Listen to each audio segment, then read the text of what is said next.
Welcome to Maxwell Institute Conversations, special videocast episodes of the Maxwell Institute podcast, hosted by Terryl Givens and created in collaboration with Faith Matters Foundation. You can watch this episode in your podcast app, or if you're on the run, listen to the audio version.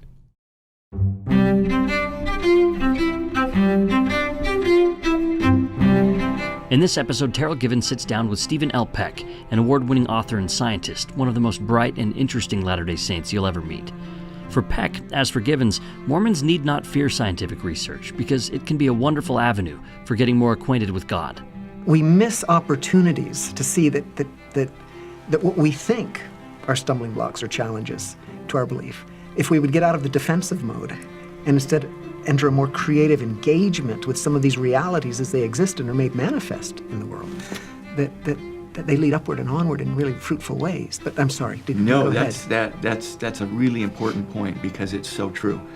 In my life, it's the beauty and wonder of the universe that actually makes me excited about Mormonism, because it embraces that. Right. It embraces this idea of eternal growth. It's Terryl Givens speaking with BYU professor Stephen Peck on this episode of Maxwell Institute Conversations.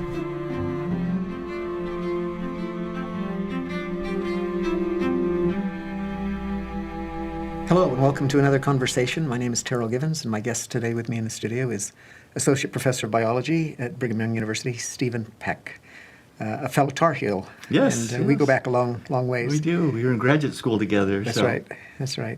Good to have you with us today, Thank you. Steve. Thanks Good for to be coming.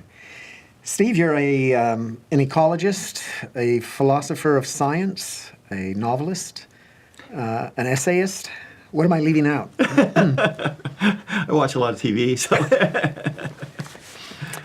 We'd like to start by exploring a little bit your background, your intellectual as well as spiritual formation. Mm-hmm. Take us back to what you think were some of the seminal moments in your life that might explain how you got to where you are today. As far back as I can remember, I've sort of been interested in life. When I was 5, my parents got me this giant set of plastic dinosaurs, and they had little cavemen, and then we had a thing called Brontosaurus. They've been reclassified. Kind of like Pluto, right? Yeah, exactly. Which was both hard on me, but then I grew to accept the changes. But so I've always had this interest in that. My mom would always brag that I knew the names of all the dinosaurs, but there are only like 10, so it's not as big a deal as it sounds today when there are literally hundreds. Yeah. And for some reason, I spent a lot of time outdoors as a kid. Partly, I think, because we didn't have the kind of media. We didn't have a screen. My mom would immediately shoo us out, and we would explore the world, and we spent a lot of time camping. My dad was a social worker, and he ran this camp way up in the Rockies in the summer called Dead Horse Point in Wyoming. And we'd go up there, and I can remember floating on rafts and looking down at the bottom of the pond and seeing things. I had no idea. No one could tell me what they were, but there were dragons down there climbing on branches. I know now that they were dragonfly larvae, but I had no idea at the time. But it just captured me. It just I wondered what are these? How do they work? Why are they in the pond? And I'd see little fish and frogs. The pond was full of leopard frogs that we'd catch and let loose and do all kinds of things with. And I think at some moment, my parents bought me these Time Life books. And there were things like the, life on Earth, early man, and then the scientist. And between that and the professor on Gilligan's Island, I was completely sold on the idea of being a professor. So is it a pretty straight line trajectory from early childhood dreams to? Not very straight. I went in the Army, was in Germany for 2.5 years. In fact, I knew Fiona. Did you really? She was part of the Young Women's there. She never told me that. Oh yeah, ask her. Oh, I probably wasn't very memorable. I was one of the GIs that hung out in the Frankfurt youth group, and right, but I actually sat next to her on a bus from Frankfurt to Berchtesgaden. We had a great talk. I learned she was from Kenya, and so so we have connections that go way back. And so, at the time I joined the Army, I wasn't active in the church. I spent a lot of time in Moab, kind of wandering around the landscape. That's where I was. Scholar in Moab? Yeah, scholar in Moab. There are some parallels. I joined the Army, but it was shortly after I joined the Army that I came back to the church. We had a wonderful chaplain. He sort of steered me back on the course, and as he steered me back on the course, the idea of being a scientist kind of entered into me, and I was a long ways from that at the time. I served a mission in Now, it's interesting, Arkansas. these two things seem to happen simultaneously, because, of course, one of the distinctive features of your work, both as a scientist and as a novelist, is the interweaving of those two things. Right? Yes. But we'll come to that in a minute. Yeah, exactly. And in my writing, they're not exactly autobiographical, but they are out of my experience. I use my imagination a lot, but it was. So no pivotal moment, no particular episode that stands out, just a kind of gradual return back to your home faith? No, it actually was. I was having a hard time in the Army. I mean, at the time I was hanging out with some rough characters. The Army, a guy on NPR said that when I was in the Army was the worst condition of the U.S. Army in U.S. Army history. It was right after the Vietnam War. Everybody was kind of discouraged and depressed in the upper echelons. Very low morale, very lot of drug use, a lot of alcoholism. And I started to remember the good things about the church. And there was kind of a pivotal moment. Bless my mom. She wrote a letter to the company commander at the church and said, "My son's there somewhere, could you go find him?" And he sought me out, invited me to church. I don't think he expected me to come. But you did. But I did. And the interesting thing was, though, is I do my laundry on Sundays, and the base chapel was on my way, and I would pass people, and I said, "Those are Mormons." I knew they were Mormons. I could just tell. They were all standing out there with their white shirts and ties. But there was also an affinity there that I recognized, and I recognized they were Mormons, and every Sunday I would pass them out. And just before he contacted, this is my faith-promoting story, just before he contacted me, I would see the missionaries walking down the street everywhere.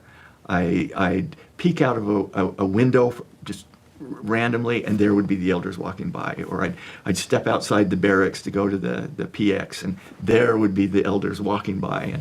And it just played on my mind all the time. And when he contacted me, I was ready. I thought, yes, I want to come back, and I did. And that's when I decided to serve a mission. And Which was where? Arkansas. Right. I didn't quite learn the language, but And then you went to college and graduate school I there? went to BYU. I majored first in zoology. I was in a horrific car wreck on my honeymoon. My wife and I were. Were you distracted? Is that what happened, Steve? I was distracted, but I think the drunk driver is what did us in. Middle of nowhere in Oregon, we come over a rise, and there's a guy that's lost his control of his car, and we spent the first 6 months recovering from that. We spent a long time in the hospital, and then recovered at her parents' house. And I got really afraid of I had a couple of friends who had graduated in biology, and they had not really found jobs or anything. I thought, well, I better do something safe. And I went on this, right before this, I'd gone on a biology field camp. And one of the professors, who's one of my colleagues now, probably wouldn't mind if I named him, Dennis Shizawa, I was a joint philosophy biology major, and he said, "You know what you need to do is study math. If you really want to be an ecologist, you're going to need math." And I thought, oh, math? And he said, "You've got to get at least through calculus." So I started taking the preliminary classes. I fell in love with math. I mean, just became completely enamored with it, and ended up majoring in statistics, and went to UNC for a master's in biostatistics, and then did my doctorate in biomathematics. But it served me well for becoming an ecologist. He was absolutely right. But I never lost my love of philosophy. That was kind of, That's evident in your writing. Yeah, that was always my sort of mistress on my discipline on the side while I. So most people probably who know you through your fictional work rather than your scientific. When I'm approaching an author or a novel, and I usually encourage my students to take the same approach, I think one of the most fruitful ways to get into it is to ask the question, what question kept this author awake at night that eventually led them to write this work as a therapy or as a resolution of that question? And I'm just going to take a guess that the question that motivates so much of your work, theologically as well as fictionally, is, what the heck am I going to do for eternity? Yes, yes. So I want you to talk a little bit about that. Was A Short Stay in Hell your first work? It was. Was that after a scholar? It was a children's novel called Rifts of Rhyme that really didn't do well. Okay. But Short Stay in Hell probably one of your best-selling works. It is. And it's a deeply disturbing work. Right. In which you're trying to come to terms with an experiential, kind of picture of what eternity might look like. Right. So talk a little bit about what motivated that, and did it resolve anything for you? I think what it did was it made it more important for me to envision an eternity of adventure, intellectual adventure, rather than an eternity of doing the same thing over and over and over again. I think a lot of times growing up, I had the impression that eternity was pretty much just kind of running this soul business, where me and my eternal spouse would make thousands and millions and billions of humans that we'd run through this earth life and get them up into heaven so they could do the same thing. It was factory for exaltation. Right. Almost a pyramid scheme of getting more and more. I'm going to interrupt you right there because you've got a passage that speaks to this in your most recent book, Gilda Trilling. And you say, one of the characters says, "You'll remember how crazy I used to get at my father's ridiculous view that God and the eternities were just an accumulation of more stuff. More family, more children, more and more acquisitions of worlds, an eternal game of Monopoly with more and more squares on the board, and more houses and hotels piling up on the spaces. How boring that seemed. An eternity of the same game forever? You'd have to have some sort of heavenly opium to keep you happy." Yeah, and that's exactly was this deep existential angst in me. And I don't think it's just particular to you, right? I mean, I think this is really something that a lot of us grapple with. Mm-hmm. Kant talked about a whole series of antinomies, right? A whole series of these either-ors, both of which are equally unpalatable, right? Mm-hmm. The space has an end, that doesn't make any sense. The space doesn't have an end, we don't want to think of that either. Right.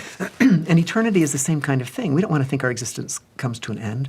But oh my gosh, the spectacle of unendingness can be horrifying. My oldest son, for example, says he's not afraid of death. He's afraid of eternity. Yeah. And I resonate with that. I think A Short Stay in Hell was actually sort of a stripping down and exposing the length of eternity. I think that's and I have to say this carefully because it's not like that's what I tried to do. What I tried to do is to work through my feelings about eternity. And I just read Borges' The Library of Babel, which it plays a specific role. I mean, there's a sign on the wall of hell that says this is modeled on a short story. Borges' Library. Yeah. And as I work through that, and so the hell's not that bad. I mean, your first impression of it is, well, this is a doable project, and you get out of hell if you find the story of your life in a library that contains every possible book. But as it unfolds, the dimensions of that library start to become more and more apparent, and the impossibility of the task becomes, they're there, I think. So there's a metaphysical question here. There's a theological interest. There's also a kind of scientific, insofar as cosmologists, for example, grapple with how do we convey to the layperson the immensity of space. Yes. Right? And so you're dealing with those kinds of problems all as they intersect, it seems. And when they come together, it is disturbing. All of a sudden you realize eternity is really, really long. You can do, and the odd thing is that one of the first claims that the book presents is that we're going to be looking at a finite, it's not even eternity, there's a finite limit to the number of books, but you can't ever get there. It's too big. And for me what it does is it exposes, I think, and it exposed it to me too. It wasn't like this was my intention. It was like when I finished, I realized, oh my, this is a terrible, terrible thing to have to go through an eternity because there's too much. And this played into my thinking about novelty, because I realized... This is, okay, Yeah. I don't want to interrupt you, but No, I want to transition, I want to segue now into novelty as it operates in your scientific thinking and scientific apprehension. And one of the things I'd like you to talk to us about is, to what extent does science, your experience, your view of science, solve this problem? And to what extent does your theological apprehension give you particular insights that you think have been useful in your scientific understanding?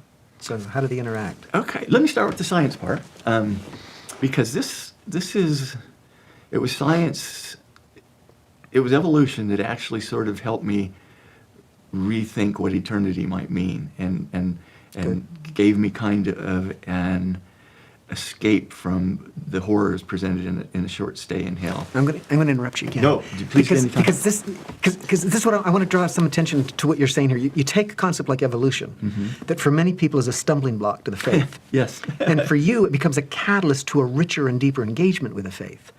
Exactly. And I like that. I just wanted to point this out because I think that's so often the case, that we miss opportunities to see that what we think are stumbling blocks or challenges to our belief, if we would get out of the defensive mode and instead enter a more creative engagement with some of these realities as they exist and are made manifest in the world, that they lead upward and onward in really fruitful ways. But I'm sorry. No, that's a really important point, because it's so true. In my life, it's the beauty and wonder of the universe that actually makes me excited about Mormonism, because it embraces that. Right. It embraces this idea of eternal growth, So talk a little bit in specifics about evolution and how you see evolution fitting this model. Okay.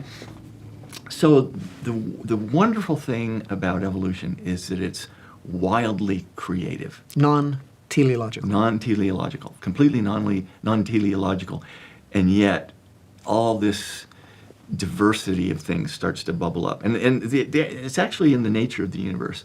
I mean, if you go back to, for example, the first generations of stars, you see a whole bunch of stars made of helium and hydrogen just kind of burning in the sky. And if you were a scientist that arrived there somehow, scientists are a complex thing, so how they would arrive in the early universe.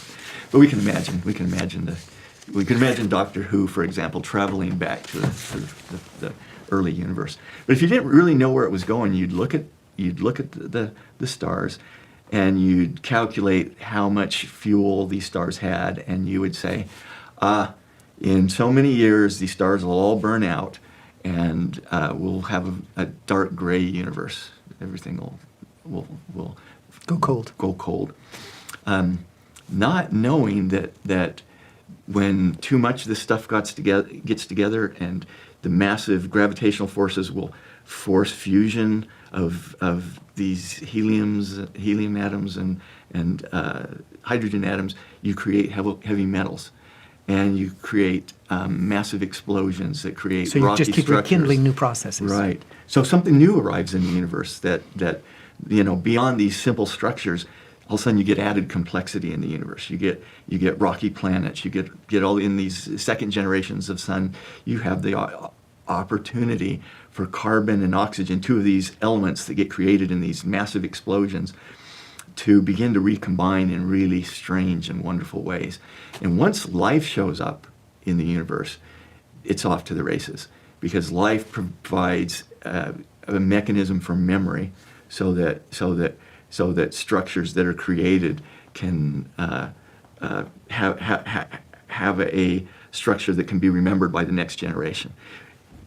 People criticize, science doesn't know how life got started, but they're making real progress, and there's things that appear, and it may come in my lifetime. I'm not worried about it, because unanswered questions in science are what feed science. So I don't worry too much about how did it get started, because they're making headway, and there are lots of good reasons to think. But once that happened, all of a sudden you see the formation of cells, you see the formation of these single cell organisms, bacteria and archaea, these two things that existed. And I was just reading a book that gave the figures, but for almost a billion years, there was just these two bacteria-like things. And then all of a sudden, for some reason, one of these bacteria climbed inside one of these archaea, Created a cell. And created a cell. And the bacteria is still there. It's our mitochondria. It provides the energy for all the rest of our cells. And eukaryotic organisms begin to appear. And then what happens is life itself changes the conditions of life, which allows life to change into something new. And this process continues, and you get more complex structures as energy begins to be competed for, and some come grab it from the sun, and others grab it from the ones that grabbed it from the sun. You develop these predator-prey relationships, which add to this complexity, and all of a sudden, diversity of life is just bubbling all over the place, and it's open-ended. You just don't know where it's going to go. It's at this point that your particular variety of Mormonism responds to this with celebration rather than angst. Yes. Right? Because it's at this point that the creationists and others say, well, wait a minute, we have to make sure God is always in control of this. God has to be in control of the process. Yeah. And if I read you correctly, what you're saying is, well, God's actually part of the process. He's in the universe. Right. And this is a universe that is characterized by the radical intrusion of novelty at every moment. And that is our salvation from an eternity of ennui. Yes. Right? Exactly. I think now, in light of what you've said, I'm coming to understand the phrase that you use in one of your writings. You refer to the sanctity of complexity. Yes. So talk a little bit about that. How is the complexity itself sacred for you then? It's sacred because it's kind of the opportunity for something truly unique and wonderful to come into the universe that's never been there before. The appearance of, say, a giraffe. I like to see, and I don't know. This is my own theology that comes out of my evolutionary leanings, but I get hints of this in Job, where Job's complaining about things aren't going. If you were just, you'd be taking care of me better than this kind of, and God comes to hear complaints, but God doesn't really address the issue. He just says, "Have you seen these wells? Whoa, they are great. These wells, they're wonderful. Who saw it?" And kind of like the first days of creation too, where he discovers. You were saying this earlier to me, right? It's good. Yeah, it's good. This is good. This is marvelous. You couldn't catch one. You couldn't even catch one of these, let alone make one. Try to get a hook in this baby. It's too big. And I kind of see in that my own delight and wonder, and I'd like that to be an attribute of God, at the discovery of what's unfolding. And when God saw a giraffe, he had the same reaction. Would you look at that weird thing? That is just wonderful. See, just wonderful. I'm going to quote you again. Yeah. Excuse me. You wrote, "If God cannot be surprised, then he cannot laugh. And if he cannot laugh, then he cannot weep. And if he cannot weep, then we are nothing but reel after reel of a motion picture." See, to my mind, right? I mean, Fiona and I have written about this. Yeah. God's capacity to weep is not what reduces him. It's what magnifies him as a being worthy of our worship and adoration. Right. And if I thought I couldn't do anything to surprise God, then what's the use of any of it? To me, that kind of God is so much more awe-inspiring. The fact that God can experience awe is marvelous to me. It as you described, it's what makes him worship worthy. If God is just a part of a grand machine that's tick-tocking through repeated bouts of things, it's not very interesting. It's never occurred to me until this moment that doesn't that always also suggest that if we want to worship a God who only exists outside of space and time and history and temporality, then aren't we diminishing creation? Aren't we saying, oh, this is all just window dressing that we're going to pass through in order to get to the real stuff? Yeah. And so it seems that by making God a part of the universe, we're also sanctifying all of the material universe and saying, no, this is sufficient for us. And I think that's exactly right. I think... How can you have a theology of environmentalism or ecology that's predicated any other way? And that's exactly what I was going to say. When you realize that creation isn't a wave of the hand, that it required deep time. And to me, this makes creation even more valuable. This idea that creation took several million years to unfold to where it is, to where it was ready for the presence of his children. This, to me, means that Earth itself is sacred in a way. This is our home. And I find this a wonderful idea because we know that our eventual home, if we go to the celestial kingdom, will be the earth. Right. This will be our home. And the fact that our bodies are constructed and evolved to be ready here, it's marvelous to me. Is it your belief, your experience as a scientist, that emerging sciences of complexity, of chaos theory, science of emergence, that these all corroborate this picture of an unpredictable universe? Yeah, I think it does. I think determinism was always an assumption. There's no way to prove determinism. It was always a metaphysical assumption that everything's determined. We get Laplace's demon who, if knew that the position and velocity of every particle could predict the entire future of the universe. But that's not what we see when we actually start looking at things. We see random mutations appearing. And those random mutations can be the grist of the novelty that comes into the universe.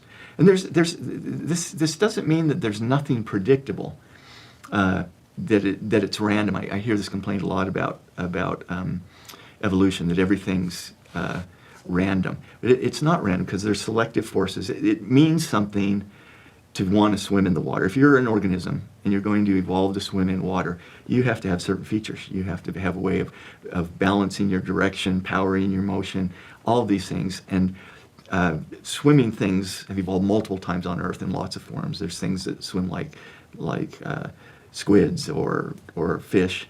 But for vertebrates, a swimming thing has evolved 3 times. We see it in the fish.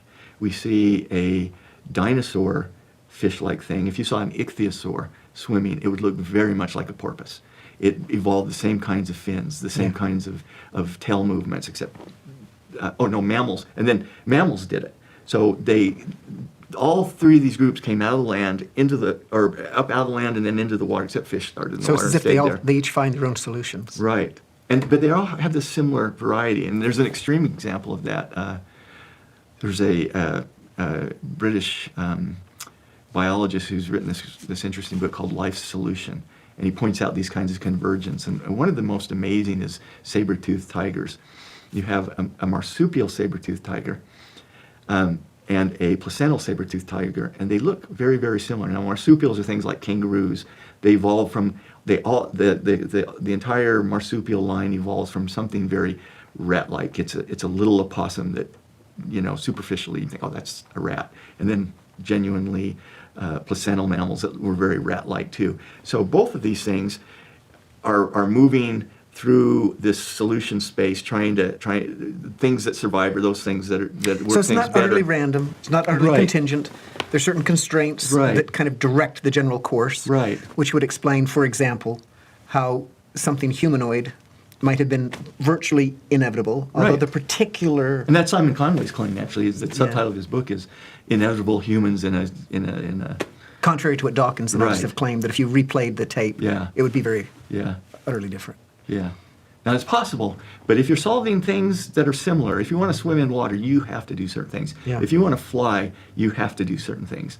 And insects and fish and pterosaurs and mammals, whales and things all solve it differently, but there are certain solutions that, I was talking about flight. So insect flight, bird flight, mammal flight, pterosaur flight, the big dinosaurs, they all have wings. They all have to do the same thing. And so there are constraints imposed on what it means to be a biological organism on Earth that you can't get around. If you want it to survive, you're going to be the one that does those things best. Yeah. And so evolution refines them towards that things. But even within there are things, though, that there's nothing necessary about a blue whale, or there's nothing necessary about a giraffe. Right. I think that's why the Lord in Job is so delighted with that. Look at that! Yeah. That's wonderful! And it does, and to your point, it does give us reasons why we should preserve this unique thing that's come about. It's like a canvas where this beautiful work of art has taken place that's filled with uniqueness and that kind of value that comes through rarity. All the things that we see are rare and special and were produced over a long, long time. And I think the Lord values it highly. Right. I think he loves it. I think he loves creation. And I think it bothers him when we can't appreciate what went into creating these marvelous creatures. So let me back you up a little bit, because you were talking about radical novelty, unpredictability, complexity, and you actually find an intersection between how these words operate in the realm of science and how they might operate in the realm of the sacred. And if I can quote you again, you write in Gilda Trillim, Christ's atonement is so powerful and important, it became necessary because of the situation that arose. It's a response to the emergence of a new smashing strike to which one must respond or lose the game. And when I read that, I was struck by its similarity to something that Dorothy Sayers quotes in one of her works that I think is just one of the most beautiful insights into the nature of divine morality, to use that term. She says, in this morality of grace, the situation says, here is a mess, a crying evil or a need. What can you do about it? We are not asked to say yes or no, I will or I won't, but to be inventive, to create, to discover something new. And then this. The difference between ordinary people and saints is not that saints fulfill the plain duties which ordinary men neglect. The things saints do have not usually occurred to ordinary people at all. It needs imagination and spontaneity. It is not a choice between presented alternatives, but the creation of something new. So, are you saying the same thing as what Dorothy Sayers was quoting there? I am, because I really believe that. I really think that our situation on Earth requires our response, as she describes. It requires our imagination. It requires us to rethink things to deal with the response. And it wouldn't surprise me if that's exactly what the atonement is. It's a response to a need that's arisen in existence to take care of us. And that gives me hope that these tools and characteristics that I've been given of as she describes, imagination. I love that, because what she says is we often feel like that there's a right thing and a wrong thing to do, and there is. I'm not saying this like categorically. There are wrong things to do and there are right things to do, but so much of life in dealing with our kids, in trying to navigate the difficulties of relationships, of jobs, of everything, require us to act immersed in a situation that's utterly unique and utterly in need of our best thinking, our best imagination, and our freedom. And a lot of times we try to line it up and saying, okay, I've got to choose between two evils, when in reality, as she describes, we need to navigate these waters. It's not when we're on a ship that, these waves are evil and this wind is evil or good. There's benefits and non-benefits, but we have to steer. And there are directions. There are places we want to go. There are places we want to get to. But there isn't a script. There's not a script. And that's what I like about what you're saying. Yes. I think you're trying to endow Mormon conceptions of agency with more heft. Yes. By saying it's not about choosing the right, it's about creating the right. Yes, exactly. We're here to paint a portrait, not to memorize a Right. script and act out a role. Right. Our lives are works of art. They're not a Monopoly game to try to get to the end and make the right moves. Yeah. It's what am I going to create of myself? What am I going to try to create to glorify God? Yeah, yeah. And I think this is one of the most beautiful things that Marilyn Robinson says in her novel yeah. Gilead. She Yeah. says, she has the preacher say, I believe in a God who will judge us maybe in terms of how beautiful our life was. Yeah. And yeah. there's certain people, that sometimes they strike you that it isn't that they're necessarily a righteous, good, they're that too. But somehow they're living a beautiful life. Yeah. I mean, I happen to think my wife is one of those people that I look at the way she lives from day to day, and there's just a beauty, a loveliness Yeah. to that. And I think aesthetic comes Right. That's the closest right to word. describing what that is. I want to change gears Okay. now, if we can. Sure. And given the nature of the interconnectedness of everything you do, it's not really changing gears too much. But I want to talk about your fiction. Okay. And I'm going to begin with a passage from one of my very, very favorite poems. It's by John Ciardi, and it's called The Gift. And it's a poem about a man who survives Auschwitz, or a concentration camp, and comes home and relives his life. But the poem ends with these words. In the spent of one night, he wrote 3 propositions. That hell is the denial of the ordinary, that nothing lasts, and that a clean sheet of white paper, waiting under a pen, is a gift beyond history and hurt and heaven. And yeah, I'm moved by I like those that. words. Yeah. I'm moved by those words because I think what he is talking about is writing, the craft of fiction, is a simulacrum of sacred creation. And this is an idea also that in some ways goes all the way back to Descartes, and it weaves through Wordsworth, that at no moment in our existence are we more fully alive and fully free than when we conjure up worlds out of language. And some authors I read, and I'm really struck by the profundity of their ideas or the lyricism of their style. But I have to say, when I read you, when I read a work like Gilda Trillim, I'm struck by the sheer joyfulness of the exercise of writing. In some books like Gilead, I read that and I think, man, I would like to have written that work. Mm-hmm. But when I read you, I think, man, I want to go and write a novel too. Because there's a joyfulness, a playfulness in your writing. That's not to say that it isn't laden with beautiful, beautiful moments of insight and inspiration. But your writing is very deceptive. It's very weird. It is. Those who've read A Scholar of Moab or Gilda Trillim especially, because it masquerades as a kind of flippant, whimsical, almost surrealistic exercise in linguistic play. And yet it's full of theological and metaphysical insight and probing. So talk to me a little bit about your writing. Have I got it right, do you think, in some ways?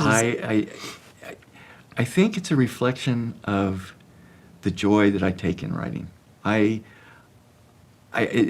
me, it's one of the. It's kind of a necessary thing. It's a joy to me to get to know these characters, and often. So I don't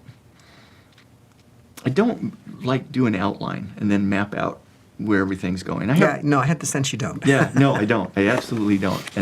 And a lot of times what happens in my books, they're very organic, is I am as surprised as the reader. I'll be literally writing going, wow, I didn't see that coming, because it's very organic and evolutionary. All of a sudden, new structures appear that I didn't see, and they demand. Give us, if you were an artist like Brian Krasicnik, I'd have some canvases here that the audience could look at. Yeah. It's hard to kind of summarize, but give us a 30-second overview of what Gilda Trillim, your most recent book, is, so they can have some sense of. So, Gilda Trillim, it's kind of contrivance is that it's a master's thesis by a guy from Moab named Kit Wixom. And he's following the life of a Mormon badminton champion, poet. And there are some playful things, like it says she's a minimalist author, which means she gives you the words. And you have to put it together. You have to put it together. And then I go into these academic debates about what it means. I have to say, I felt a little bit that I was the target of some parody here when it came to the English profession, literature. Yeah, the English professors were yeah. But the plot is really irrelevant, right? Yeah. The plot is an excuse. Right. It's like Byron and Don Juan. It's an excuse to go off in any number of tangents and directions. I'm going to read a passage. I was just going to say, she's exploring the world, and she's trying to find what is existence? What is the existence of things? What is the existence of me? And ultimately, it's a question of what happens when new things come into the world, or I find new revelatory experiences that change the very foundation of who I am, and what does that mean? How do I handle that? What role do they play in my life, and what role do they play in other people's lives? And it is a sort of joyful look at all those questions. Yeah. Okay, I'm going to read one passage. Okay. We don't want to spend too much time. Okay. Because many won't have read this. But this passage I'm going to read, I take as typical of many passages, that when you read it, your first inclination is, well, that was kind of a fun, whimsical thing. But then you go, wait a minute, is there something serious going on here? So I hope so. don't ruin it for us, but talk a little bit about this. You have a section in there where Gilda is writing on the ecology of the junk drawer. Is that right? We got that title right? Yep. The ecology of the junk drawer. And immediately, right, everybody will conjure up, oh, I know exactly. You get a picture of that, right? We all have one. Right. And here's a partial description. The wallet is huddled in the upper left corner, and its height has prohibited the pencils from mounting its leather covering, and it sits alone almost. A daring bottle top has secured a purchase on top of the billfold, anchored by its rough corrugated sides. The cap's hold on the wallet has also allowed 2 rubber bands and a pipe cleaner to negotiate an agreement to keep them topside and secures them from falling. And it goes on and on and on. Yeah. But now, one way of reading this is as a kind of parody of academics who could, right, because famously, for example, Jacques Derrida did a whole reading of a designer gene label at a conference, and that was his talk, right? So you can make a mountain out of a molehill if you're right intellectual enough. But tell us, what else is going on in a passage like that? There's a couple of things that I kind of want to point out. One is it is certainly a parody of an academic discourse on things, but it's also removed from anything alive. These are all objects, but I'm using terminology as if these were agents, and that they're are there shades of Orson Pratt here in the background? there may be, and kind of the idea that objects themselves are interacting in really interesting ways, and it's producing results and conditions, and it's trying to get at this idea that. So this is a little bit different from what I was talking about before, but it's the idea that randomness itself can create a landscape on which things can play that's very, very different than deterministic forces. Right. And so it's going to play into later novel as the appearance of agential action. But these aren't really agents, but they're setting up a landscape where you can see how, if they were, this is how you describe it. Right. And so yeah. It's a totally fresh lens through which to look at the familiar. Right. And all great writing, to some extent, gives us that defamiliarized view. And the limits of what can be known about a system. Yeah. Well, I think it's brilliant work, and it's a lot of fun. Oh, thanks. Okay, I want to turn to one final general subject. Okay. And it may be something we want to explore in half a dozen subsequent conversations. Oh, I love that. These are my favorite But conversations. I want you to talk to us a little bit about what you think are some of, and maybe just kind of sketch some general thoughts about what are some of the opportunities and challenges, exciting possibilities that current and recent developments in science pose for people committed to a Mormon theological foundation? So to me, this will sound maybe presumptuous, I'm not sure, but to me, Mormonism is the perfect vehicle for a scientific viewpoint. It's very material. It's very, very attuned to agential action. I honestly think Mormonism is the religion best suited to an evolutionary viewpoint of the world and of existence and everything else. And that was pointed out by Widtsoe and others, right? Yeah. Way back in the 20s Right, and right. 30s. There wasn't the kind of fear, Right. but rather they saw a perfect conformity of the evolutionary model, generally speaking, Right. to Joseph Smith's King Follett kind of picture. And I think that's right. I honestly, I think Mormonism, we talk about the attributes of God being intelligence and the importance of learning and wisdom and investigation of exploring the things under the earth and above the earth and kingdoms and things. All these things are science. That's what science is. It's discovery, it's curiosity, it's being struck with the awe and wonder of the world. And to me, that's always been a part of my Mormonism. That's what Mormonism lends itself to. This Brigham Young University itself established early on when pioneers are planting crops and doing things, we need an educational vehicle. Yeah. Because the glory of God is intelligence and Yeah. learning and knowledge and My favorite statement in that regard, in some ways because it's almost so absurd, but it demands to be taken seriously, is what Brigham Young said about the earth being transformed into a glorified Urim and Thummim. Mm-hmm. And he said, how will that happen? And he said, by the angels who are best instructed in chemistry. And it's this wonderful heard moment that's where wonderful. he collapses, right? What other people want to make non-intersecting magisteria. Right. And he's saying, no, the No. sacred and the creaturely Right. participate in the same realm. And the skills acquired in one are going to transfer to the other. Exactly. I love that. I do too.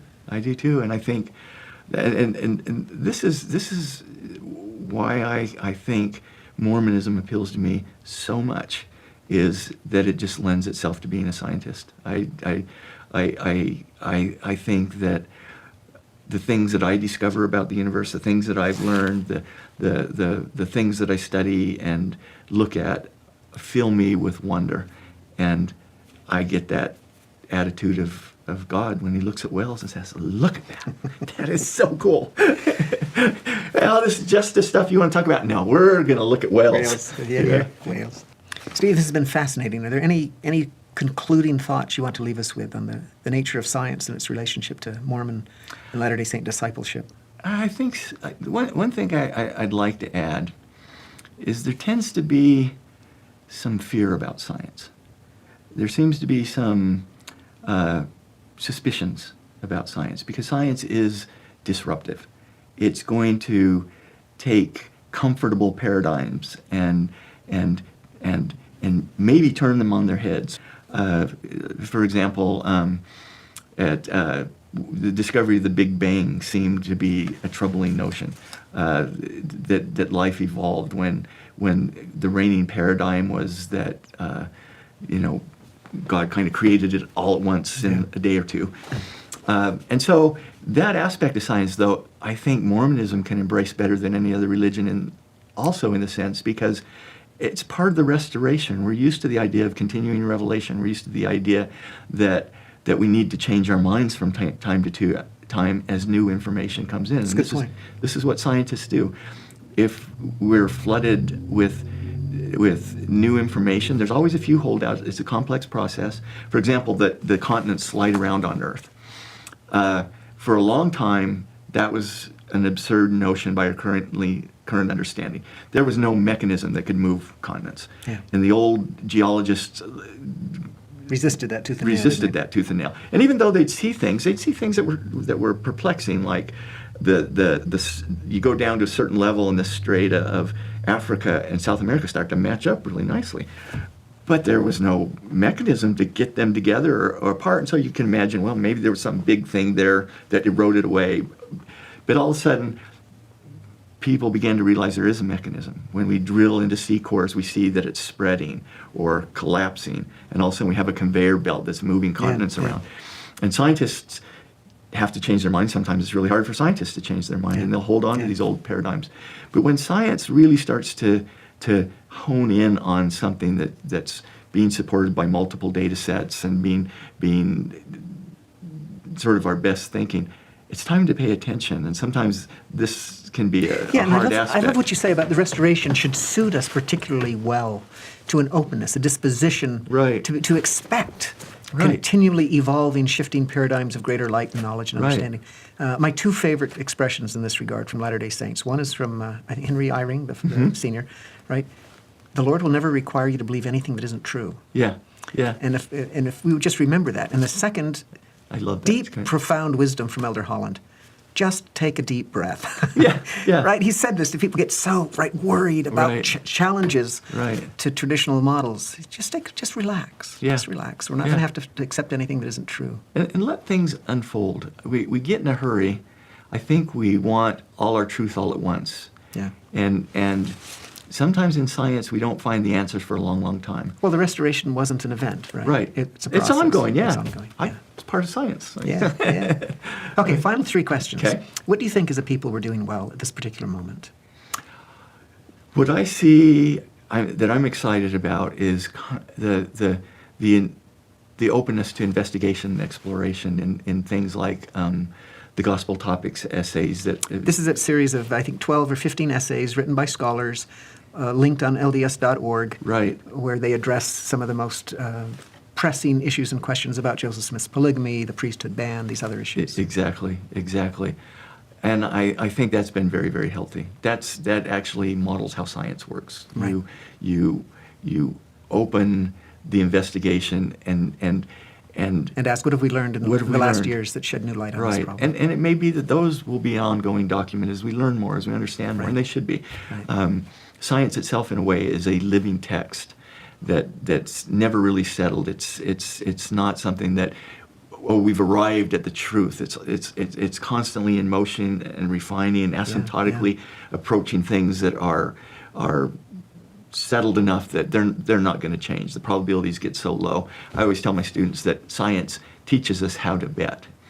And so for certain things like evolution, you're betting 6 trillion to 1 against it. Now, 1 in a trillion events do happen, but that's not the way to bet. You don't go to Las Vegas and think, okay, that's good odds. And that kind of transparency, science, one thing about science is you have to put out your data. You have to show what your analyses are. And I think that is why science has been so strong. It's got mechanisms to correct itself. It's got people who are looking over your shoulder. When I submit a scientific paper, it has to be peer reviewed. People point out mistakes or bad thinking, and that makes me write a better paper. And then it still can be openly discussed and argued about once it's in the literature. Nothing ever becomes a set text. Yeah. And I see that in Joseph Smith as well. I see that in our proving contrarieties, truth is made manifest. Right. So this is kind of experimental. Yeah, exactly. So what can we do better? Just one thing. One thing we could do better. I think one of the things and this is related to science, is I think, and this is members of the church. This isn't. I'm not talking about a direction the leaders need to go or anything. But I think too often members of the church hold on to an anti-science viewpoint. They become enamored with kind of evangelical approaches to young earth creationism or intelligent design, these things that actually subvert science itself, and they subvert religion in a way. I think it's both bad science and both religion. And to be less afraid when science is disturbing, to dismiss it as a body of evidence and say, where are they in the process of elucidating this problem? Can I be patient? Can I see what they say and not react? And so I think that's be more scientifically literate. Yeah, and more open to exactly. seeing it as an ally in the quest for truth. Yeah, because I think it is. I think it is. Yeah. Steve, thanks for being with us. Thank you. And please What a fun conversation. Keep writing. I will. Good to have you with us. Thanks so much. Thank you. Thanks for joining us.